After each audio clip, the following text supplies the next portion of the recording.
Hi everyone, my name is Brian Wangler, and I want to thank you for inviting me to be part of the Warm Conference 2017. 25 years ago, my wife and I answered a call that came out of John chapter 11 into ministry. It's that part of the story of Lazarus where they are standing at the tomb and Jesus says to the disciples, "Move the stone." And then he calls Lazarus from death into life.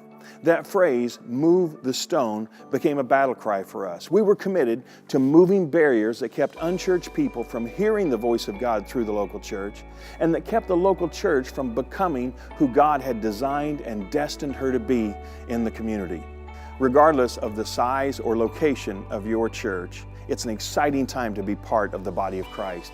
We've seen a congregation of only 5 in a town of only 400 grow to more than 100 when they committed themselves to breaking barriers and moving stones. We've seen a church grow from 60 to more than 180, and another congregation grow from a couple hundred to more than 1,000 with multiple campuses when they committed themselves to breaking barriers and moving stones.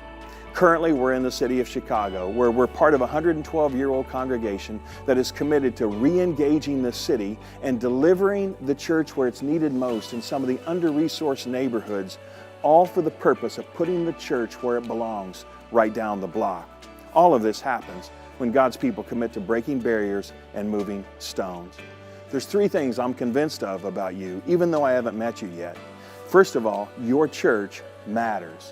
Your church is God's plan A for delivering the gospel to the community, and He doesn't need a plan B. You're making more of a difference than you realize, which leads me to the second conclusion about you, and that is this: you are where you are by divine appointment. The ministry, leadership team that you're a part of, God could have chosen anyone to be part of it, but He chose you, which leads me to the third conclusion, and that is this: you're doing better than you think you are. He's using you in ways that you can't see. And I promise, as we come together and commit to revitalization through breaking barriers and moving stones, you're going to reach your full redemptive potential. I pray that God makes it so. I look forward to seeing you at the Warm Conference 2017. God bless.